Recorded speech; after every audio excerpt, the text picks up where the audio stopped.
A, 15-year-old a, mature? a They 15-year-old could can definitely be be. mature. Yes, that's exactly says it. Bro, mature enough to have intercourse with you as a man? Like an adult Absolutely. man? Yes, Absolutely. yes. So, this Christian man defends his actions in this next video, and that's going to be what I respond to.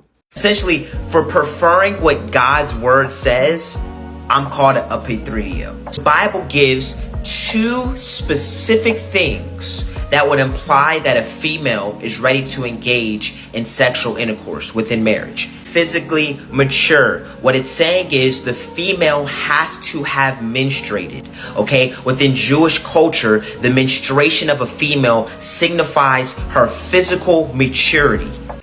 Your first mistake was assuming that just because something is done in ancient Israelite culture, it's therefore biblical and should be practiced today. That was your first mistake. You don't argue for our nation to have a king. You don't argue for biblical slavery, and you don't argue for the honor and shame culture that ancient Israel was in. Furthermore, you're actually wrong about Jewish culture, as a lot of Jewish practices and traditions actually encouraged raising the age of consent to a much higher level than 15 or anything less than that. Some scholars have also pointed to Ezekiel chapter 16, where God personifies his relationship to Israel as a husband and wife relationship, and mentions that even though she had grown, he later passes by. She had developed, and then God waits until later in order to have marriage with her. It's good that you mentioned physical maturity, because we know that these are the ages in which puberty begins.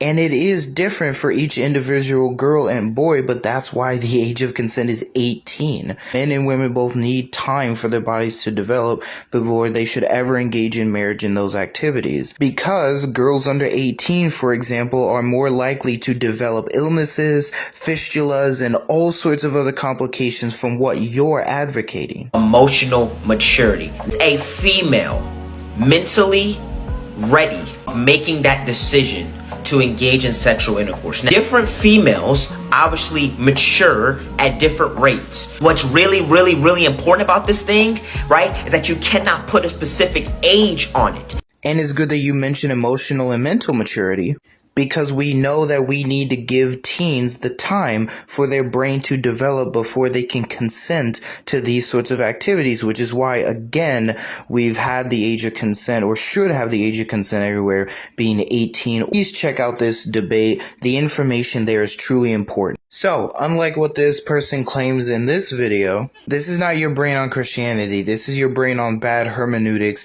and misinformation, and that combination can be dangerous. Do better, Christians.